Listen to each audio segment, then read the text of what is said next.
చేయి దాటిపోయింది ఇరాన్ పరిస్థితి. ప్రస్తుతానికైతే అక్కడ 200 మంది చనిపోయారు నిరసనకారులు.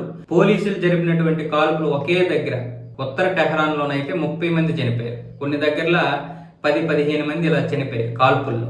అయితే అక్కడ ఇంటర్నెట్ మిగతా సదుపాయాలన్నీ ఆపేయడం వల్ల ఎంతమంది చనిపోయారు అన్న దాని మీద అయితే పెద్దగా ఒక సంఖ్య అంటూ బయటికి రాలేదు. కానీ అక్కడ వైద్యులు ఏం చెప్తున్నారంటే ఇప్పటికైతే 250 నుంచి 350 వరకు చనిపోయినట్లుగా అంచనాలు ఉన్నాయి.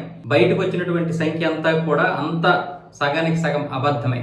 ఎందుకంటే చాలా మంది చనిపోయారు. ఇంటర్నేషనల్ మీడియాలో కేవలం 65 మందే చనిపోయినట్లుగా వస్తుంది. కానీ ఇప్పుడున్నటువంటి ఉద్రిక్తతల్లో టెహరాన్లోనే దాదాపు 200 మందికి పైగా చనిపోయారు. ఇక మిగతా వివిధ ప్రాంతాల్లో ఎంతమంది చనిపోయారు అనేది ఊహకు కూడా అందదు. కాబట్టి ఈ సంఖ్య ఎంతైనా ఉండొచ్చు.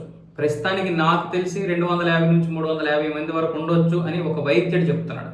ప్రస్తుతానికి అయాతుల్లా అలీ ఖమేని మాత్రం ట్రంప్ మీద విరుచుకుపడుతున్నాడు. ట్రంప్ చేతులు ఇరాన్ ప్రజల రక్తంతో తడిసిపోయాయని అయాతుల్లా అలీ ఖమేని అయితే ఘాటుగా స్పందించాడు. అక్కడ ట్రంప్ను సంతృప్తి పరచడానికి మీరు ఇక్కడ మీ వీధుల్ని నాశనం చేసుకుంటున్నారని ప్రజల మీద కూడా ఆగ్రహం వ్యక్తం చేశాడు ఖమేని. ప్రస్తుతానికి ఒకవేళ చేయి దాటిపోతే రష్యాకి వెళ్ళిపోవడానికి కూడా ఆయన పక్కా ప్లాన్ చేసుకున్నాడు. ఆయన కోసం ఒక ఫ్లైట్ కూడా సిద్ధంగా ఉన్నట్లుగా అయితే ఇంటర్నేషనల్ మీడియాలో తెలుస్తోంది.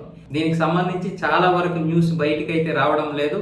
ఎందుకంటే ఎక్కడికక్కడ ఇంటర్నెట్ అయితే ఆపేస్తున్నారు. పరిస్థితి అయితే చాలా దారుణంగా ఉంది. వీధుల్లో కార్లు మిగతా వెహికల్స్కి అక్కడ నిరసన కార్లు నిప్పు పెట్టేశారు. చాలా షాపులు అయితే మంటల్లో దగ్ధమైపోతున్నాయి.